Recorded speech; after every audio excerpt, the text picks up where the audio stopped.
Assista agora uma mensagem vinda direto do coração de Deus para o seu coração, com o presbítero Cláudio Duarte. Esta mensagem vai impactar a sua vida.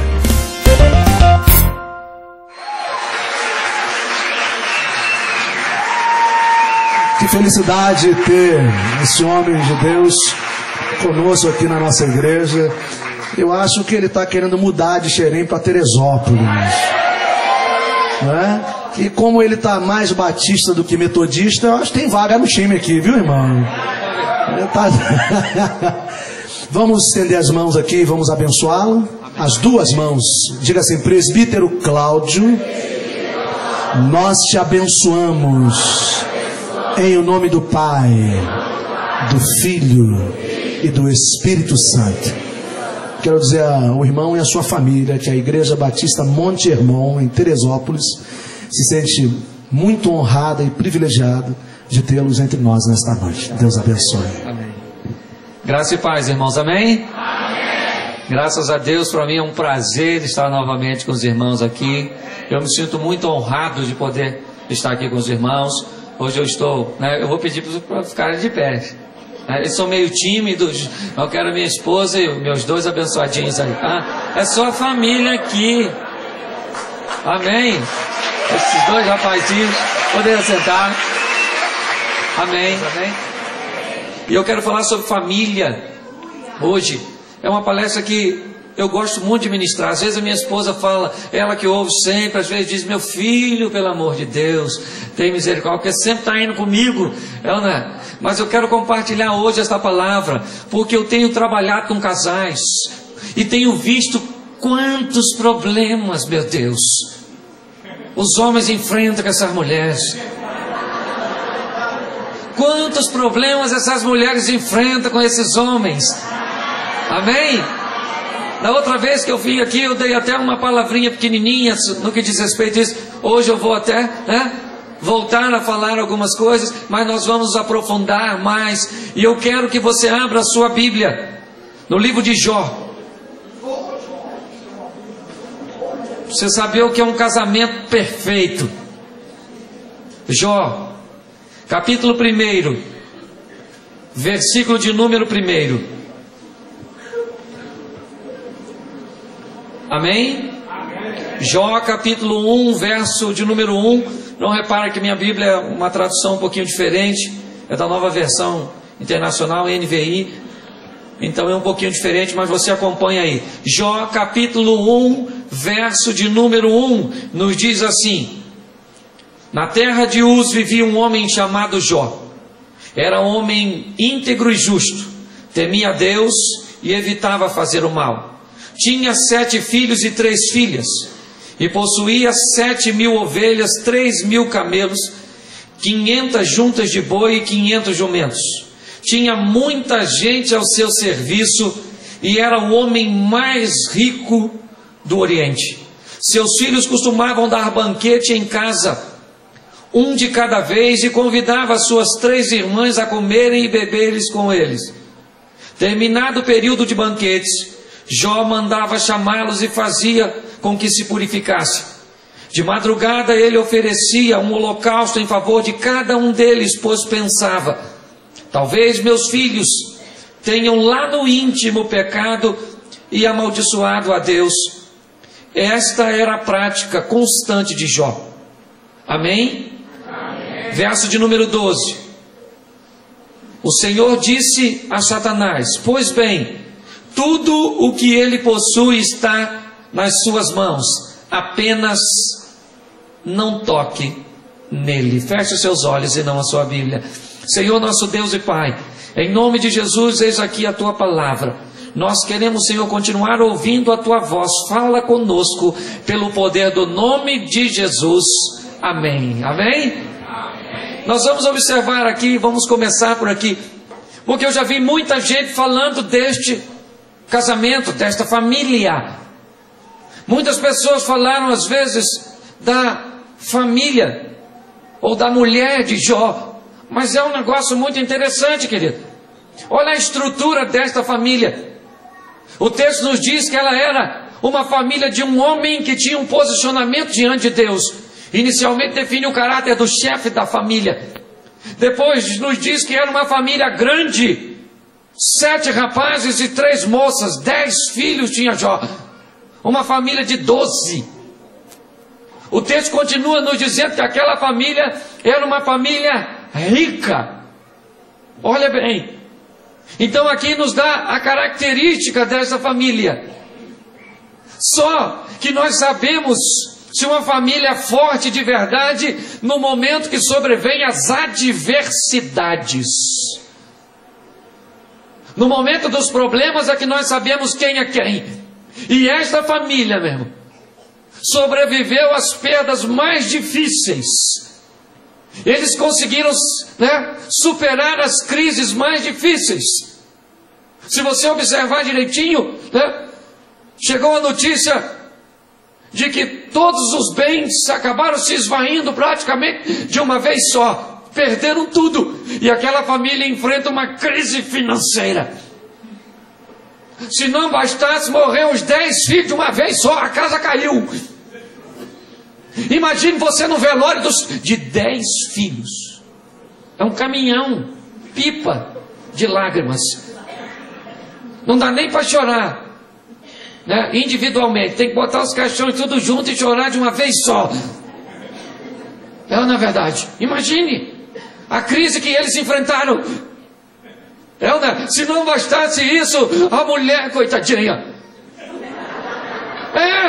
Porque agora, olha a situação, o homem ficou doente, querido. E a doença dele era uma enfermidade profunda. Deu um negócio no corpo dele que deu ferida pelo corpo inteiro, do alto da cabeça à planta dos pés. Isso criou, se não bastasse uma crise financeira, perder os filhos, nós temos aqui uma crise muito forte na vida sexual também. Porque ela não ia olhar para ele e falar: filhinho, você está tão sexy, machucadinha assim. Não dava. Não é verdade? Não tinha mais os encontros amorosos. Olha bem, um casamento que já havia enfrentado uma crise financeira, perdeu os filhos, agora uma crise da saúde, que culminou numa crise no relacionamento sexual. E isso agora cada vez vai piorando. Ela olhou para ele e disse: por que você não morre? Incompreensão, querido. Olha bem, ele também não deixou barato. Falou: você é doida, mulher. Você é doida. Falam dela, mas ninguém fala da resposta que ele deu. Você fala como uma louca.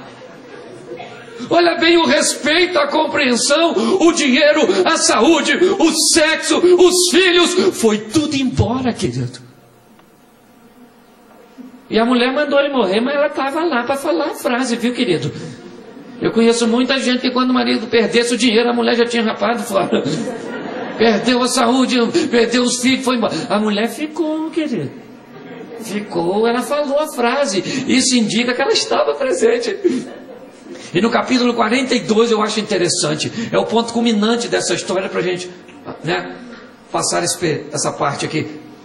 O texto diz, deixa eu ler com você, só para a gente. 42 de Jó. Lê isso aqui comigo, porque isso é muito importante para você que é casado. Amém? Capítulo de número 42 de Jó. Verso de número 13. Amém? Teve também 7 filhos e 3. Meu irmão, presta atenção aqui. Depois de tudo isso, no final, ele ficou rico em dobro. Se você ficasse rico, o dobro do que você perdeu, o que você falaria para a mulher que mandou você morrer quando você estava doente? Talvez você falasse: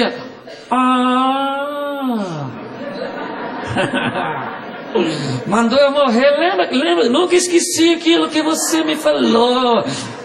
Nunca esqueci, você mandou morrer no momento que eu mais precisava de você. Agora, querida, que eu tô rico, bom de saúde, eu vou trocar você de 40 por 2 de 20. Na verdade, ele tinha todo o direito, querido, a lei permitia. Mas o texto não nos diz isso. O texto nos diz que Jó compareceu pelo menos mais 10 vezes. Chegou junto, numa linguagem jovial, passou o cerol naquela mulher e gerou mais 10 filhinhos com a mesma mulher, querida. A mesma. Um casamento à prova de balas, querido. Amém? Um casamento que sobreviveu a todas as crises. E é este casamento que nós temos que viver, querido. Nós não somos casados e movidos por dinheiro. O nosso relacionamento não é mantido pelos filhos. O nosso relacionamento não é mantido pelo nosso relacionamento sexual. Nós não vivemos por todas essas coisas. Nós temos um relacionamento porque Jesus é o pilar de nossa família. É Ele que sustenta, amém? Então preste atenção, tem uma visão diferente da mulher de Jó, que ela era legal. Amém? Era legal. Tanto era que 10 filhos depois. E o mais engraçado é que diz que as filhas que ele teve eram mais bonitas que as outras que foram embora. Deus deixou o melhor por último, amém? Então nós vamos ver que montar uma família não é nada fácil, querido. Nada fácil. Escolher alguém para viver com você até que a morte o separe é uma das decisões mais importantes da sua vida.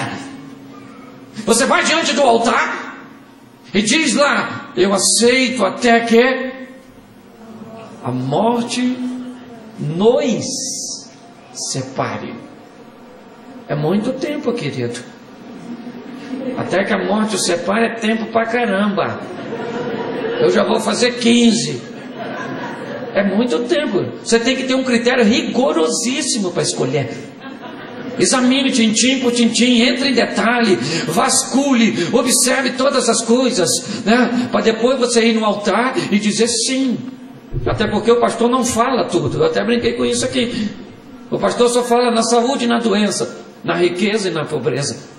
O pastor tinha que falar na saúde e na doença, na riqueza e na pobreza, com cabelo sem cabelo, com celulite sem celulite, 38 ou 46, com potência sem potência.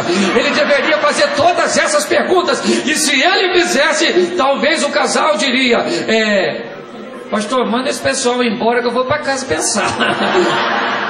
É muita coisa, pastor. É muita informação para um dia só. Ok? Então escolher alguém para viver até que a morte o separe é complicadérrimo. E pior, querido, você na hora da escolha de formar a sua família, a prova de balas, cuidado. Você, essa é uma palavra preventiva para quem não casou ainda. Você pode estar apaixonado.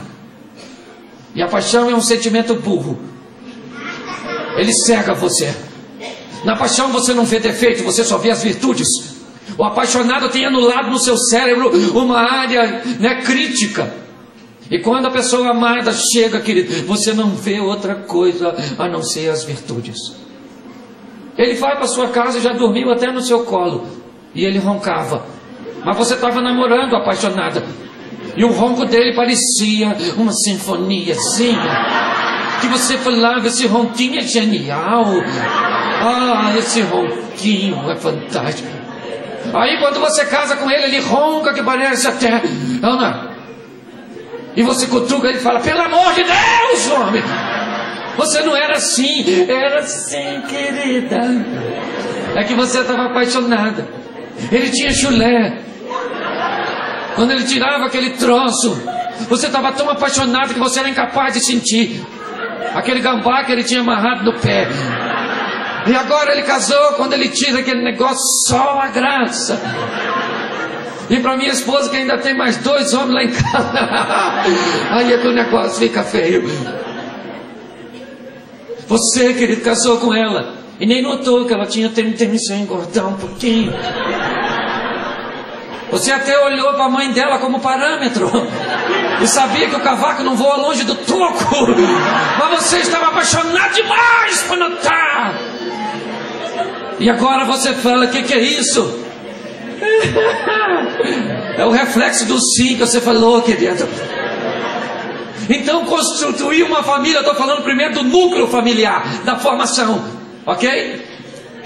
É uma das coisas mais importantes de nossa vida. E você precisa escolher direitinho. Isso é para ficar registrado aqui, que é para quem vai ver. Se escolhe uma mulher, querido, usando o critério da parábola das 10 virgens. O noivo só pegava mulher de lâmpada acesa, querido. Mulher de lâmpada apagada ficava na pista. Pegava não. Ele só pegava mulher de lâmpada. Por quê, querido? Por quê? Porque ele queria olhar o material. Inclusive, eu não sei o que noivo vai buscar mulher de noite. Era melhor ir de dia, que ele não precisava nem da lamparina. Olhava direitinho, olhava e falava, minha filha, vamos olhar esse negócio direito. Hoje as pessoas escolhem alguém para viver até que a morte os separe no escuro. Ou simplesmente pela aparência. Não olha não, querido. Tenha critérios rigorosos para escolher quem vai. Até porque vamos para o casamento. Casamento é uma festa genial, onde você convida a maioria das pessoas que estão lá não deveriam estar. Se você for ver um DVD de casamento, você vê um parente, você tem que dar um pause, porque o resto é penetra, passando na frente. Gente que você nunca viu, querido. Peraí, agora a mamãe lá, mamãe passou como The Flash. O restante lá tudo penetra. A gente leva para nossa família o que não deveria levar, querido. É ou não é verdade? A festinha de casamento é um negócio fantástico. Inclusive ela começa bem demais. Abraços, beijos, fotos, bolo doce, alegria. Mas conforme o casamento vai acabando, já vai demonstrando para você o que vai ser. Vai acabando, vai todo mundo indo embora. O que sobra no final é uma mulher com a maquiagem toda borrada e a sandália na mão. Um camarada sem gravata que cortaram tudo. Com aquele terno que ele nunca usou, está todo torto, aquele nó de gravata, aquela coisa terrível. O olho fundo, cansado, aquele montão de presente para carregar, aquela tribulação. Você olha para ele, olha para ela, querida. E agora é até que a morte separe. Se Deus não tiver nessa causa, querido, esse negócio não dura nada. Deus tem que entrar com providência, amém? Só que colocar um homem e uma mulher debaixo do mesmo teto foi uma ideia que só poderia partir de Deus. Ninguém poderia mais ter essa ideia, porque só Deus para viabilizar. Porque botar a mente humana, a mente de um homem e a mente de uma mulher embaixo do mesmo teto é confusão certeira. A mulher pensa de um jeito, a maneira subjetiva da mulher pensar. A mulher às vezes, nos parece, até uma discussão hoje no Fantástico sobre quem é mais inteligente, mas eu confesso que a mente da mulher é um negócio fantástico. A memória feminina é um negócio que me surpreende. E bota a mulher para viver com a gente. Homem, essa mente superficial. Homem só lembra das coisas quando está interessado em alguma coisa. Homem não quer saber de nada, é ou não é verdade? E bota os dois embaixo do mesmo teto. E nós vamos precisar ver isso desde a raiz, para você entender. Desde a criancinha. As menininhas são educadas de uma maneira, e nós, homens menininhos, somos educados de outra maneira totalmente diferente das meninas. Os homens ganhavam carrinho quando era pequenininho. Carrinho no Natal, carrinho no Ano Novo, carrinho no Dia das Crianças. O cara parecia o dono de uma concessionária. É carrinho de rolimã, é carrinho disso, é carrinho de lata, é carrinho. Então, meu irmão, eu quero te dar uma notícia. Se você casou com um homem que tem carro, cuidado. Ele pode cuidar mais do carro dele do que de você. O cara troca o amortecedor do carro dele, mas não compra uma sandália de salto alto para levantar a sua traseira. O camarada, é verdade, ele lava o carro dele todo sábado, mas não faz as suas unhas, não te dá uma moralzinha. O indivíduo não faz nada, querido. É o carrinho que ele ganhou desde pequenininho. Presente número 12 que se dava para o homem, irmã. Uma bolinha. O brasileiro é apaixonado por futebol. Tudo bem que nós estamos nessa crise carioca, Quero dar as minhas insatisfações, não vou nem deixar isso registrado não, né? Mas os botafoguenses eu tenho que dar meus pésames. Mas observe bem, o seu marido, irmão, com quem você casou, ele ganhava bola. É comum um brasileiro gostar de futebol. É ou não é? Aí você casa com ele, querida. Você já ganhou bola quando era pequenininha? Tu não sabe o que é um gol com um homem, sabe? A hora do futebol. Então você casou com um homem, querido. Na hora do futebol, pelo amor de Deus, não converse com o seu marido. Isso é pecado mortal. Tem mulher que na hora do futebol, ela vai para lá e olha para ele e fala: filho, fala comigo. Ele fala: pelo amor de Deus, sai daqui, minha filha, sai daqui. E ela está lá: olha para mim, eu estou aqui maravilhosa, bonitona. Você fica olhando igual um bobo para esses 22 homens aí atrás dessa bola, querida. Você é a coisa mais linda do mundo, ele te ama, mas sai dali, vai fazer alguma coisa, vai na casa da mamãe, numa linguagem jovial, vaza, desaparece, pelo amor de Deus. Se você ficar perturbando ele, que vai arrumar confusão. E pior, ele não vai olhar para você não. Para você falar: irmão, mas eu sou a mulher dele, é uma bola. É, querido, só que ele ganhou a bola desde pequenininho. Ele tem 3, 4 anos, 10 casado com você, querido. A bola chegou primeiro. São valores que são impregnados no menininho, que vai viver com você, irmão. Presente número 1 que se dá para uma menininha, universo feminino: boneca. Tu já ganhou boneca, irmão? Já ganhaste uma Barbie? Tu nunca ganhou. Então você não sabe os valores que vão junto com a bonequinha, com a sua mulher, né? A menina recebe o valor da bonequinha. E um deles que é impressionante é que uma boneca precisa ter muitas roupas. O guarda-roupa da Barbie é um negócio fantástico. É ou não é? Só que você vai casar com uma mulher, querido, e você é homem, e você compra roupa 2 vezes por ano. Você só tem 2 calças, uma cinza e uma preta. Você só tem 2 sapatos, um marrom e um preto. A sua mulher parece até uma centopeia. Tem sapato de tudo quanto é jeito, vestido de tudo quanto é jeito. Se a mulher vai andar muito, ela bota uma rasteirinha.